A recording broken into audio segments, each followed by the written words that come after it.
and welcome to part 2 of Lesley's Angel Spirit. And this show is going to be, well, the first show was about what I went through.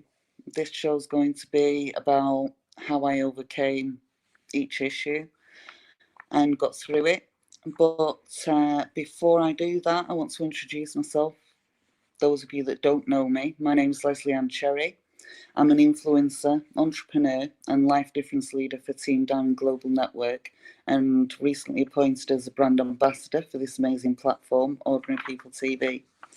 But as I said, before I go into my show, I have something I'd like to read to you all because of everything that we're all going through at the moment. And I think it's a really good message, and we need to take it on board. I'd like to take credit for it, but I didn't write it. But it's by Laura Kelly Finninger. I hope I'm pronouncing that right. And it goes like this.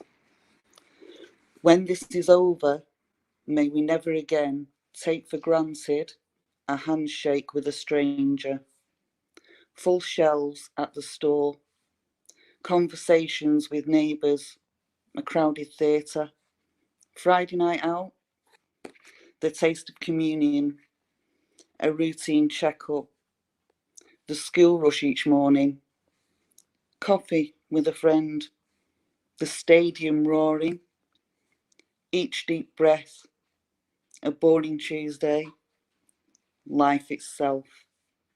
When this ends, may we find that we become more like the people we wanted to be, we were called to be, we hoped to be, and may we stay that way, better for each other because of the worst. I think that's a great message, and we all need to take it on board. Okay, so now to get into my show. Having told in part 1 that at 14 I was raped, how did I get through that? Well, I don't think you ever really get over it completely, but I took a lot of mindset, self-development and healing. And I finally realised after a few years, and it took years, yeah, because it was devastating, but I finally realised that actually this wasn't my fault. I was a minor. He was 33, a grown man. He knew exactly what he was doing. And I can't blame myself. And that helped me through it.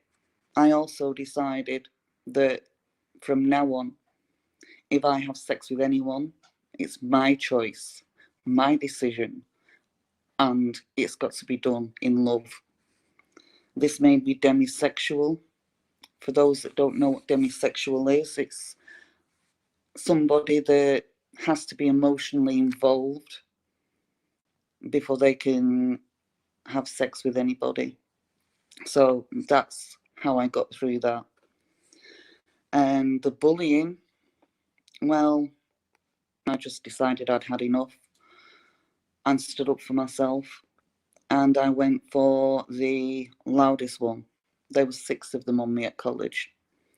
And the loudest one I went for, and the other 5 backed off. And then I realised if I stand up for myself, actually they're not so hard. They're cowards.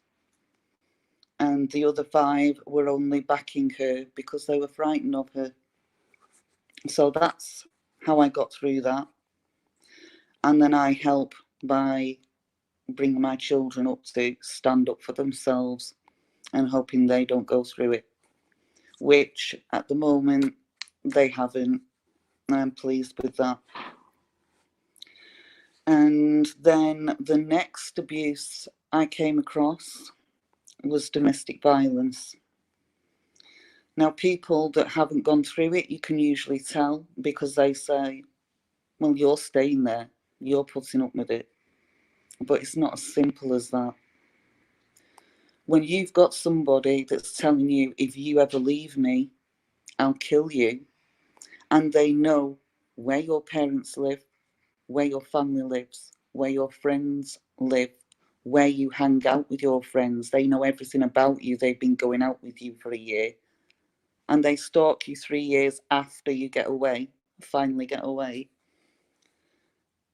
And you try and get away.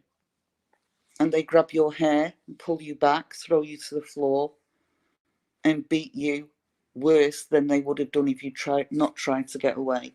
It's fear that holds us there. And you'll only understand that if you've been through it. And no woman should have to be beaten by a man.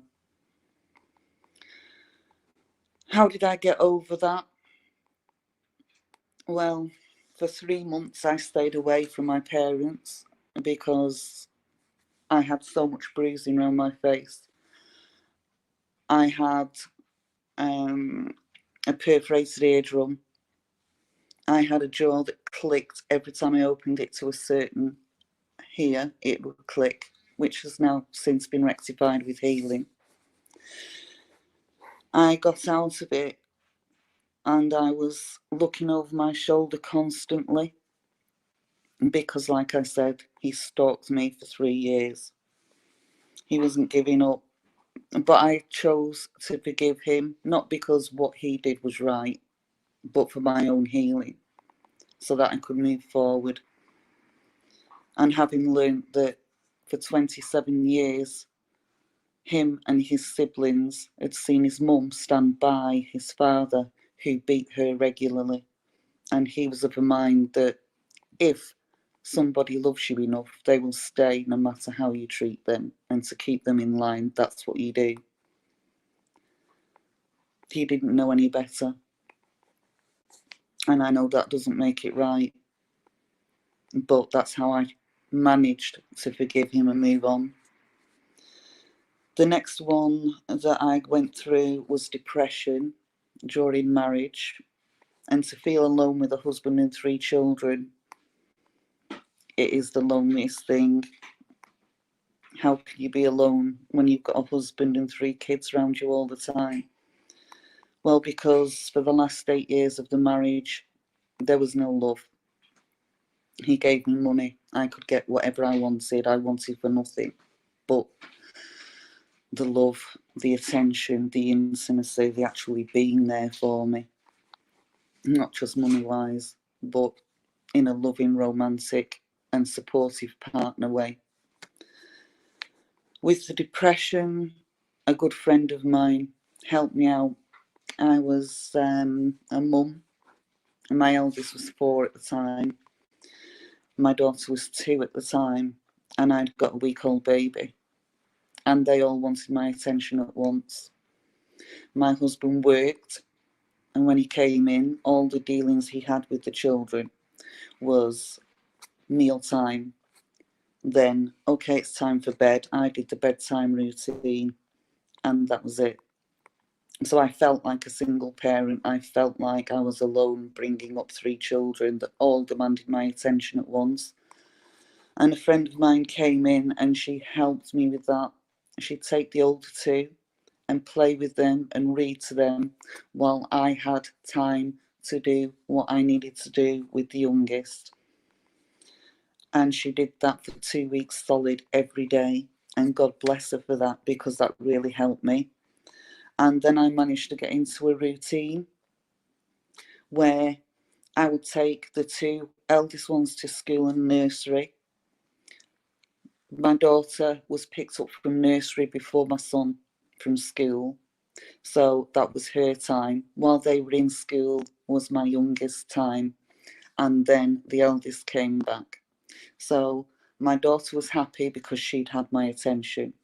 My youngest was happy because they had my attention. And the elder one, when they came back with homework, yes, homework at 4, I used to help out with that. Then he'd go on the game, Kaylee would get more attention, and then obviously bedtime for those, and the youngest one again. So once I got myself organised and into a routine, the pressure was off. They were all getting individual attention and happy, and I didn't have that onslaught. So that helped me get over the depression. But I wouldn't want to go through it again or wish it on anybody. And then the final one I went through was homelessness after a messy divorce when we finally split up. And he decided he wanted his girlfriend staying over at the weekend and obviously didn't want his ex-wife sleeping on the sofa there. So it went from amicable to locks changed, no longer doing the school run. He had a friend of mine doing that, and everything just changed. He took everything off me bit by bit, including the child allowance, which was my only income. And so I was left with nothing and homeless. What did I do? Well, I went to Citizens Advice Bureau and I asked them, can you find me a home? I'm homeless. I explained the situation. They said you need to pay something towards the rent. Do you have any form of income support? No. So they advised me to go and get that. I went along and tried to get income support. They asked a fixed abode. Obviously, I didn't have one. I'm homeless. So they said, well, we can't give you income support without a fixed abode. So when you're homeless, nobody will employ you because you're uninsurable. So if anything happens in the workplace, you're not covered and neither are they. So they won't give you a job. I couldn't get income support and I couldn't find somewhere to rent because I had to pay towards the rent. So I went back to Citizens Advice Bureau and asked them, what can you do for me? What did they say? We can give you food vouchers, but you're only allowed 3. So I took those, grateful for any help whatsoever. I went along and gave them my voucher, got my bags of food.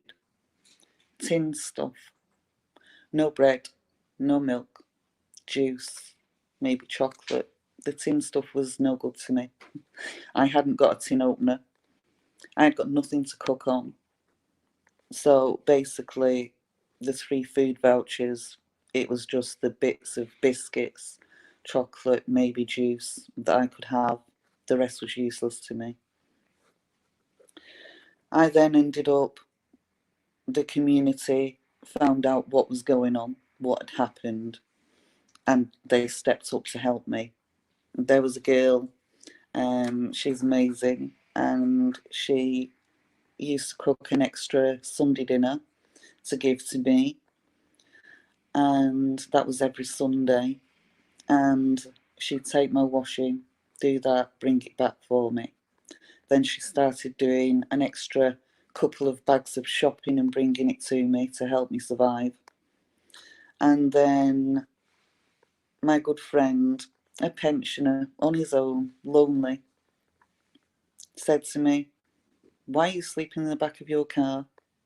I said, because I've got nowhere else to go. He said, you have now. My door's open until 11 o'clock at night. Just come round. If you want to watch TV, have a shower, just a bit of company, I'd be glad of the company. You're very welcome. I said thank you, but I didn't go round. Well, the next day he came to the car, knocked on the window. Why didn't you come round last night? I said I didn't like to. He said, why? I said I felt like I was imposing and you was just being kind. And he said, no, I meant it. He said, so come on, we're going round now, I'll walk you round with me. This continued and began a great friendship. And I used to stay there, go round at 9 in the morning. I'd stay there, we'd chat, we'd laugh, we'd watch TV, have coffee.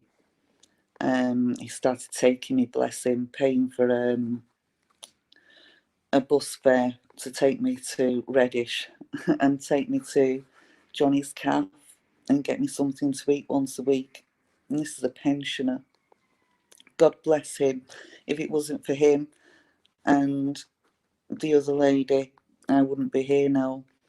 And then one day he came back and he said, I've just been for my haircut. I said, it looks nice. And he went, I want you to come and meet the girl that does it. I went, why? He said, she wants to talk to you. I've been telling you about her. All right, so I went round and it turned out that this girl had just got on her feet again after being homeless herself, again from a relationship leaving her in that situation, and she wanted to help me, but she wanted to hear my story first. So that was the first time of me telling my story. She ended up giving me the key to the shop and saying, I want you to sleep on the sofa here. You're no more sleeping in the car. So that's what I did. And then I met Sean, and Sean said, I want to go out, let's meet. We've been talking online for a while. And I said, but we've not even had a date yet, and you're asking me to move in. He said, because it's not safe there. I said, I've been doing this for months, I'm fine. Either you come home to mine, or I'm staying in the shop. No, I'm not coming to yours, fine, I'm staying in the shop. And he just like got on the sofa, and I'm thinking, he's took my bed. Anyway, he stayed that night, and it was a Friday night. And then he said, I want you to come back and meet the children for the weekend. See how it goes, see how you feel. So I agreed, and we went. And he's told his daughter how I was living. She said, you shouldn't be living like that. She talked me into moving in. She said, stay here, my dad will treat you like a princess. So I ended up moving in there, being introduced to his friends. I then got a fixed abode, and I managed to get a job with Sean's help because he knew the landlady at his local pub, and she gave me a job, which I was there for 4.5 years. I just wish that I could do more to help people, and especially with what's happening now, because yes, the elderly, we need to be concerned. People with immune deficiency, we need to be concerned. And young children that haven't got an immune system built up strong enough yet. But has anybody thought about the homeless who are struggling to survive as it is? We need to all find compassion and find something good in this and help each other through this, because we're all in it together. And to end on that message, just one more time, I'd like to read it. When this is over, may we never again take for granted a handshake with a stranger, full shelves at the store, conversations with neighbours, a crowded theatre, Friday night out, the taste of communion, a routine checkup, the school rush each morning, coffee with a friend, the stadium roaring, each deep breath, a boring Tuesday, life itself. When this ends, may we find that we become more like the people we wanted to be, we were called to be, we hoped to be, and may we stay that way, better for each other because of the worst. Thank you.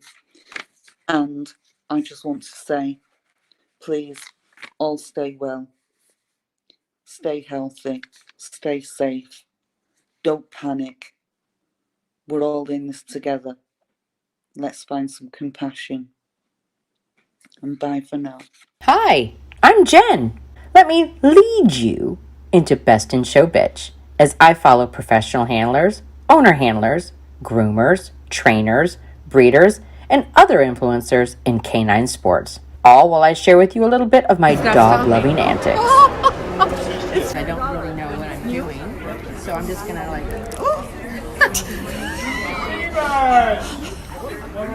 If you are new to the sport, here you will meet and get to know different dog breeds. You will learn a lot of dog show lingo, as well as tips from the people that are masters in the sport. In this crazy world where we show and exhibit our companions we call dogs, I like to share a little humor, one episode at a time, in and out of the show ring. We have new episodes premiering every Tuesday night at 7:30 Eastern Standard Time on Ordinary People TV. So sit back and enjoy the ride.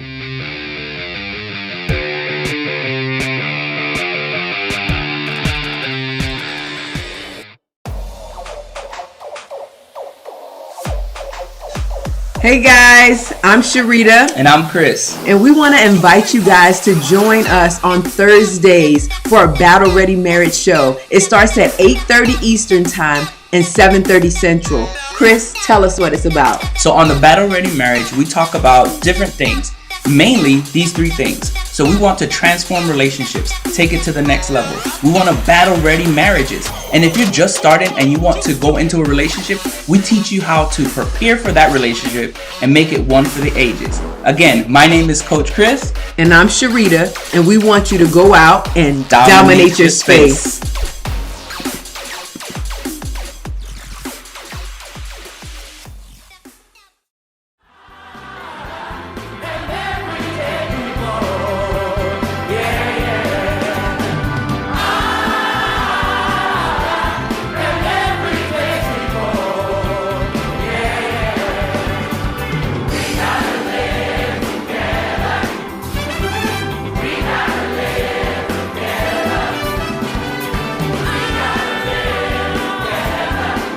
That matter.